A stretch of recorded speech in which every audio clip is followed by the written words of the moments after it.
jangan lupa subscribe dan like konten di bawah ini ya.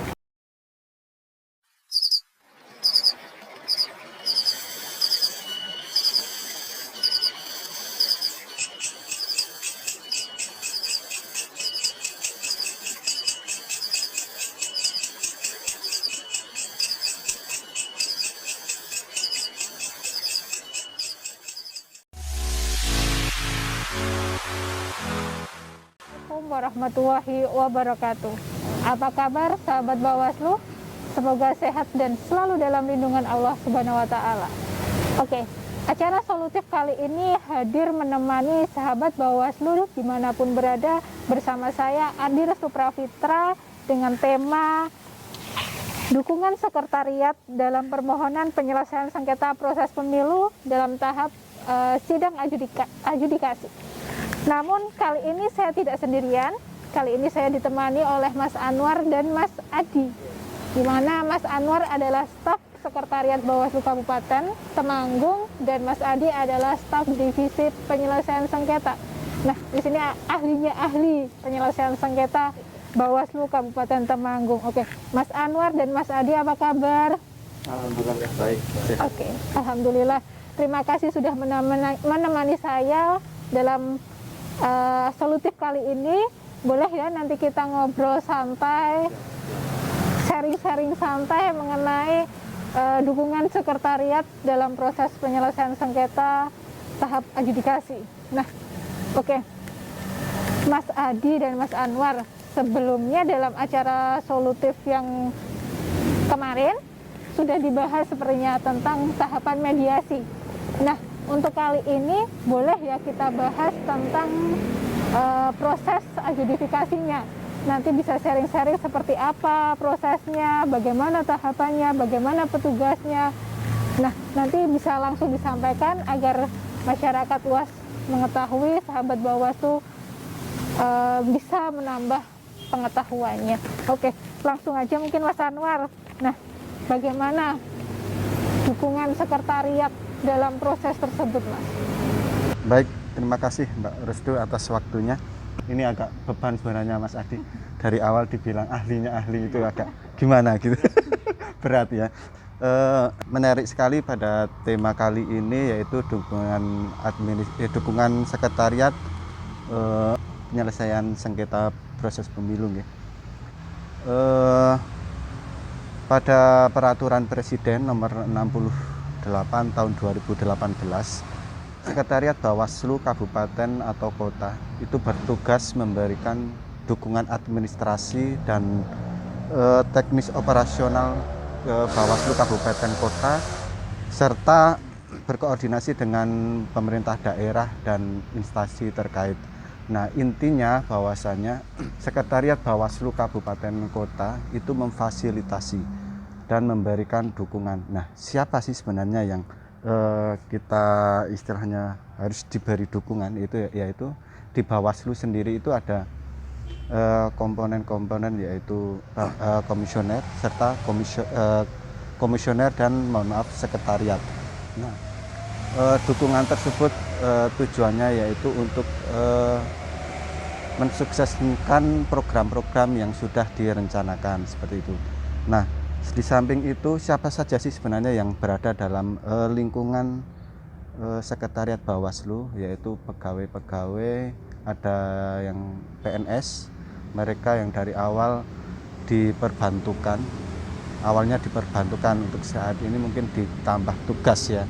Kemudian ada staf non PNS seperti kita itu Mbak Restu, ada Mbak Restu, saya Mas Adi adalah staf pelaksana non PNS. Nah, kaitannya dengan dukungan penyelesaian sengketa karena ini masuk ke tahap sidang adjudikasi, tentunya banyak sekali peran sekretariat Bawaslu untuk mempersiapkan segala sesuatunya. Mungkin ini baru pemanasan dulu nggih, karena nanti banyak sekali yang perlu kita sampaikan terkait dengan nanti mungkin ada persiapan ruangan, kemudian keamanan, terus administrasi, setelah SDM-nya seperti apa kayak gitu. Mungkin itu dulu dari sebagai pembuka nggih. Mbak Restu. Artinya sama-sama berperan penting semua ya Mas ya, berjalan beriringan. Nah, mungkin ini langsung saja ke ahlinya ahli tadi Mas, untuk menyampaikan materi, bagaimana prosesnya, bagaimana tahapannya, atau mungkin petugasnya siapa saja, perannya apa saja ya Mas ya. Mas Adi, monggo bisa disampaikan bagaimana tahapan dalam tahap adjudikasi ini seperti apa? Ya, terima kasih Mbak Restu atas waktunya. Sebenarnya apa yang benar apa yang dikatakan Mas Anwar tadi agak berat gitu ya, ketika tadi kok ditambah ahlinya ahli gitu. Padahal di sini komposisi saya hanya sebagai seorang staf gitu ya Mbak. Maksudnya saya menjelaskan sebagai seorang staf gitu ya Mbak. Tadi Mbak Restu tanya terkait tentang sidang adjudikasi gitu ya Mbak. Sebenarnya gini Mbak, terkait tadi apa yang dikatakan Mbak Restu di awal tadi, sebenarnya di Perbawaslu nomor 17 tahun 2018 yang telah diperbarui sebanyak 3 kali, yaitu yang paling baru yaitu Perbawaslu nomor 5 tahun 2019 tentang tata cara penyelesaian sengketa proses pemilu, ya, dimana di dalam Perbawaslu itu tersebut mengatur tentang tugas-tugas atau tata cara dalam sidang adjudikasi gitu ya Pak. Petugas-petugasnya apa saja, siapa saja, ya itu ada petugas penerima permohonan gitu, Pak. Kemudian ada petugas operator SIPS, kemudian ada sekretaris majelis, ada perisalah, ada notulen, ada staf administrasi, ada staf dokumentasi, kemudian ada petugas keamanan juga, kemudian ada asisten majelis gitu Pak.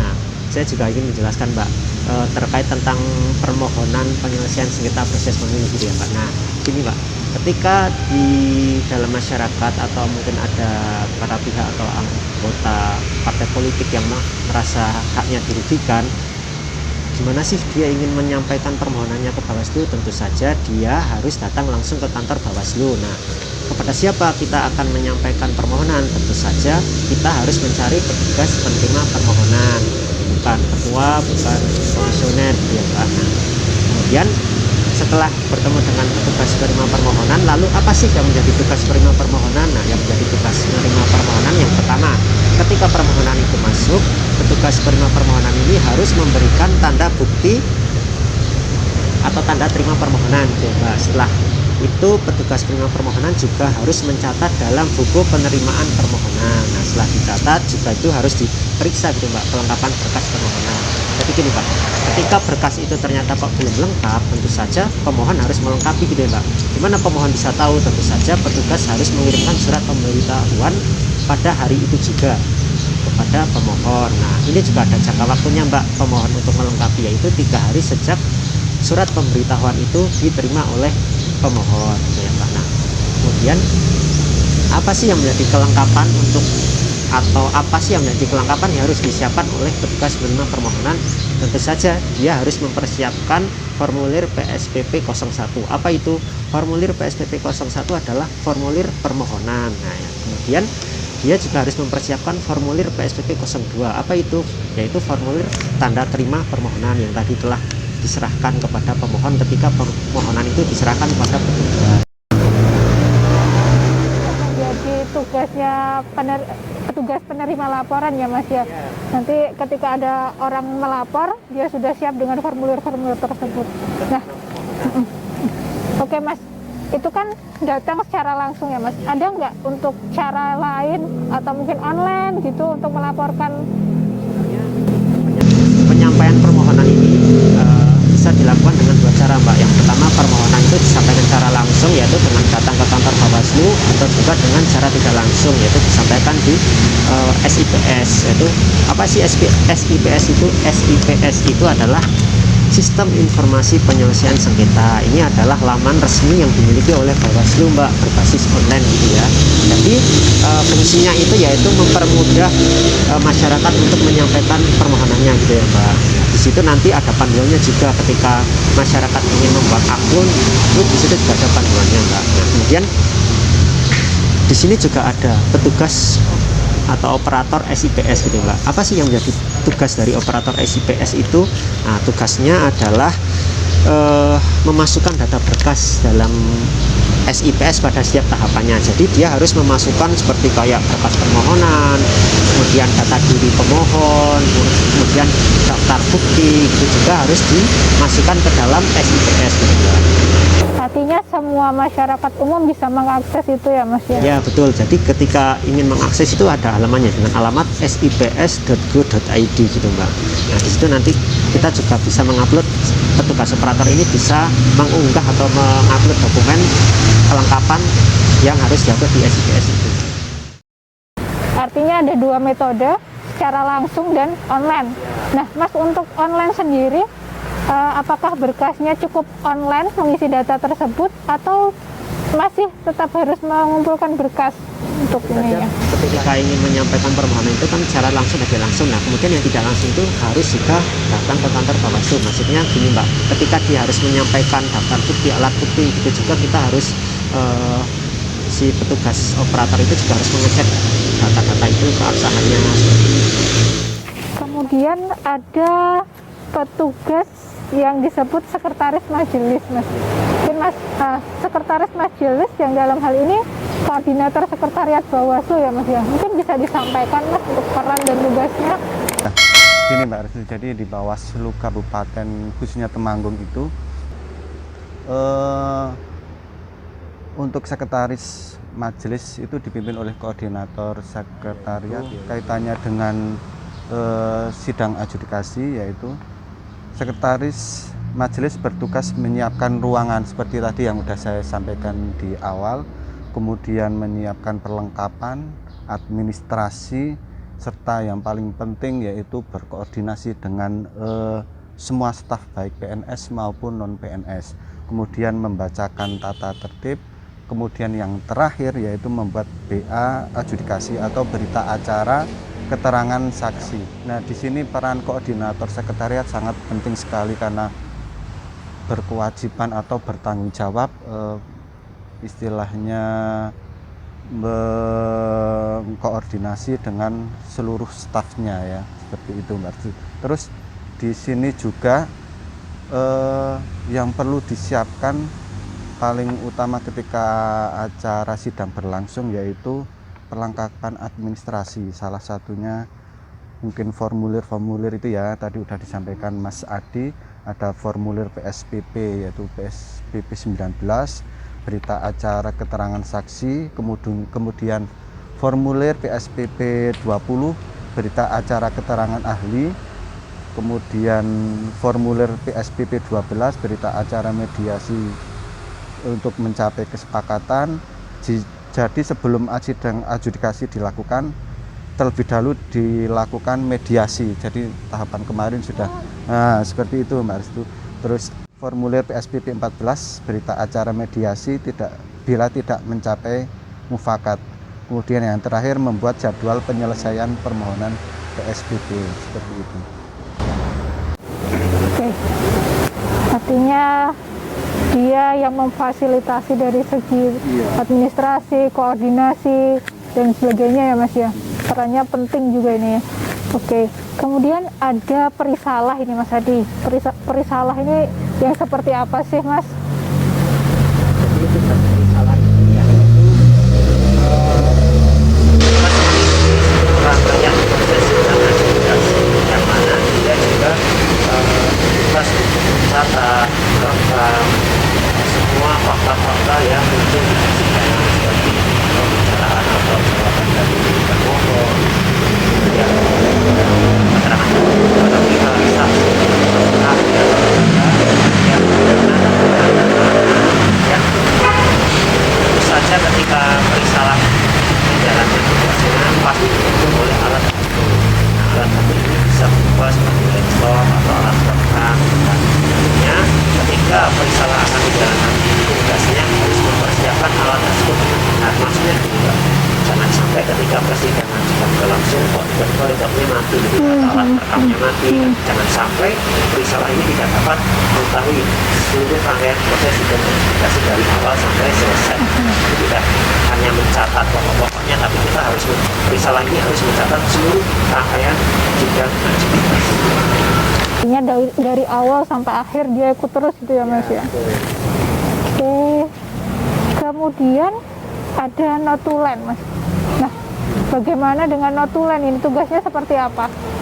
Saya mungkin kalau notulen itu secara garis besarnya adalah tugasnya adalah mencatat dari hasil ya, hasil persidangan. Mungkin hampir sama dengan perisalah ya Mas Emil. Hampir sama ya. Cuman intinya mungkin kalau notulen itu mencatat pokok-pokoknya saja, pokok-pokok dari berjalannya sidang adjudikasi tersebut. Jadi kalau kesamaannya ya harus benar-benar mengikuti dari awal hingga akhir seperti itu mungkin ya. Hanya saja perbedaannya di pokok-pokok yang dicatat.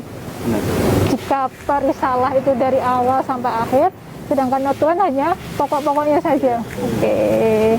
Nah, yang nggak kalah penting ini Mas, saya ambil titik pentingnya ini adalah petugas keamanan. Bagaimana dengan petugas keamanan untuk berperan dalam sidang tersebut, Mas? Petugas keamanan ini sangat penting perannya, Mbak, karena prosesnya itu dari awal hingga akhir ini benar-benar harus ada petugas keamanan, karena kalau tidak ada ya sulit kita bayangkan bagaimana proses persidangan ini berlangsung jika tidak terjadi hal-hal yang tidak diinginkan. Jadi untuk petugas keamanan ini mempunyai tugas, mungkin bisa saya bacakan Mbak Aris. Ini yang pertama menjaga majelis saat menuju dan meninggalkan ruang persidangan, kemudian mengatur ketertiban pengunjung baik yang di dalam maupun yang di luar ruang sidang, kemudian menjalankan perintah majelis adjudikasi untuk mengeluarkan pengunjung jika dirasa atau dianggap mengganggu jalannya persidangan, kemudian memastikan pengunjung istilahnya mengecek barang bawaannya, kemudian dipastikan tidak membawa senjata tajam. Terus yang terakhir mengecek atau memastikan tata tertib benar-benar sudah dilaksanakan. Seperti itu. Jadi memang benar-benar berat sekali petugas keamanan ini, Mbak Aris. Bahkan bisa dibilang dari menyeterilekan dari sebelum pelaksanaan benar-benar aman sampai dengan setelahnya. Harus steril sehingga nanti jalannya sidang berjalan dengan lancar. Nah, oke. Kemudian tadi disampaikan bahwa diperlukan beberapa administrasi, ada formulir atau ini saya tangkap harusnya atau mestinya ada petugas administrasi juga, Mas. Nah, secara rinci bagaimana sih perannya, tugasnya petugas administrasi tersebut? Administrasi ini memiliki tugas yaitu menyediakan data untuk para pihak yang terkait, kemudian memastikan para pihak melaksanakan staf administrasi ini dia harus menyiapkan presensi atau data yang diletakkan gereja yang sudah dijangkau oleh pengunjung atau para pihak. Jadi ketika para pihak datang atau para pengunjung datang, dia staf administrasi bisa memastikan para pihak itu sudah melakukan atau tidak kaitannya, agar ketika selesai semua rangkaian sidang adjudikasi ini kaitannya juga dengan aksi budaya semua kapan berkas administrasi dan tata tertib. Tadi perisalah bertugas juga salah satunya mendokumentasikan, sedangkan ada petugas dokumentasi sendiri juga ya Mas ya. Nah, bagaimana tugasnya dengan petugas dokumentasi? Sebenarnya untuk petugas atau staf dokumentasi ini sebenarnya hampir sama sih dengan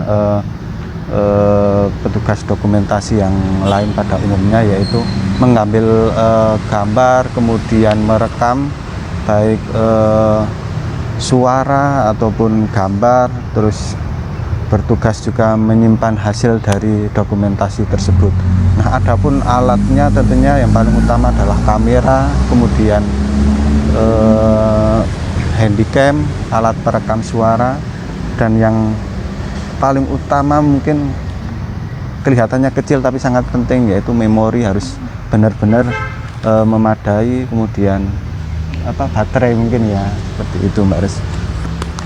Artinya backup semuanya ya Mas ya. Jadi ketika perisalah mendokumentasikan dan tiba-tiba terjadi sesuatu yang tidak diinginkan, entah itu kameranya mati atau seperti apa, sudah ada backup dari petugas dokumentasi tersebut ya Mas. Oke. Kemudian ada asisten majelis. Nah, asisten majelis itu yang seperti apa? Apakah dia petugas yang membantu majelis sekretariat atau seperti apa Mas? Jadi kalau asisten majelis itu maksudnya ini yaitu dia bertugas membantu pimpinan majelis. Dalam hal ini asisten majelis itu harus staf yang membidangi divisi penyelesaian sengketa gitu ya Pak. Apa sih yang jadi tugas dari staf asisten majelis itu?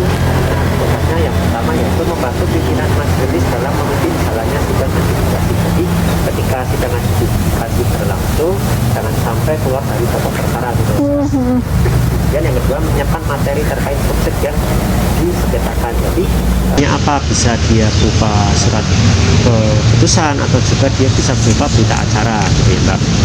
Kemudian dia juga harus menyusun rancangan putusan. Jadi selain menyiapkan objek yang disengketakan, dia juga harus menyusun rancangan putusan, yaitu membantu pimpinan majelis dalam menyusun rancangan putusan. Kemudian apa yang jadi perlengkapan ini juga harus ada hal-hal yang melengkapi ya, maksudnya melengkapi itu gini. Asisten majelis ini juga dia harus menyiapkan dokumen-dokumen pendukung seperti peraturan perundang-undangan, perbawaslu ataupun PKPU. Nah, kemudian asisten majelis ini dia juga harus mempersiapkan daftar-daftar pertanyaan yang akan disampaikan pimpinan majelis gitu ya Mbak. Kemudian dengan daftar-daftar ini pimpinan majelis bisa menyampaikan pertanyaannya ke para pihak seperti pemohon, kemudian saksi ahli atau pihak lembaga pemberi keterangan yang berwenang.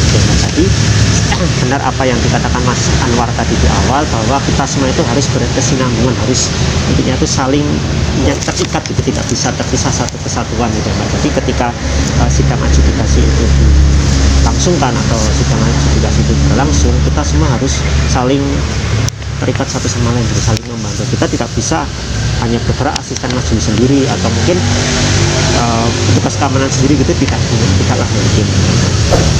Oke. Terangkum ya, terangkum. Alhamdulillah jadinya saya nggak ini karena sudah disampaikan oleh yang ahli ya Mas ya. Jadi memang posisinya juga pas ya, staf penyelesaian. Iya, staf penyelesaian sengketa. Oke, jadi memang semuanya harus berperan dan mereka nggak bisa berjalan satu-satu. Kami secara terkoordinasi, berjalan beriringan bersama untuk menyelesaikan. Ya. Oke, mungkin Mas Anwar, Mas Adi ada yang mau ditambahkan? Mungkin sedikit menambahkan bahwasannya proses sidang adjudikasi ini tadi yang sudah disampaikan dari awal hingga akhir, di situ ada petugas macam-macam ya, ada petugas dokumentasi, ada keamanan, ada perisalah ya tadi ya. Itu semua di bawah kendali dari koordinator sekretariat. Nah, itu adalah salah satu wujud dukungan terlaksananya sidang adjudikasi tersebut, Mbak, seperti itu. Semuanya beriringan, semuanya terkoordinasi untuk berjalan dengan sesuai jalannya ya Mas ya, dengan koridornya. Oke. Dan alhamdulillah sekali, ini kesempatan kali ini benar-benar kita istilahnya menggali pengetahuan kita.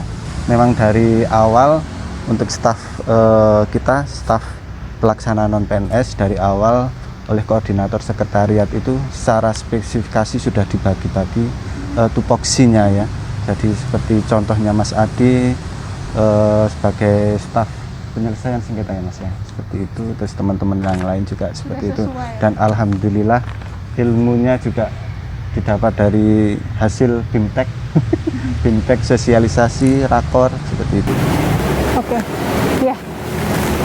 Harapannya dengan sharing-sharing kita kali ini bisa menambah juga pengetahuan kepada masyarakat UAS, kepada sahabat Bawaslu dimanapun berada, dan ketika terjadi sesuatu yang tidak diinginkan sudah siap tahu apa yang harus dilakukan. Oke. Oke. Intinya koordinasi. Intinya koordinasi. Ya, baik dari kami juga pun intinya ada koordinasi untuk dapat menerima dan menyelesaikannya ya Mas ya. Oke. Baik, demikian. Jika tidak ada tambahan, mungkin cukup untuk sharing-sharing kali ini. Nanti bisa dilanjutkan dengan solutif selanjutnya. Namun sebelum mengakhiri solutif kali ini, kami mengingatkan untuk jangan lupa subscribe dan like konten di bawah ini ya. Oke, baik. Terima kasih. Apabila tidak ada tambahan, saya bisa tutup untuk solutif kali ini. Kurang lebihnya mohon maaf yang sebesar-besarnya. Wassalamualaikum warahmatullahi wabarakatuh.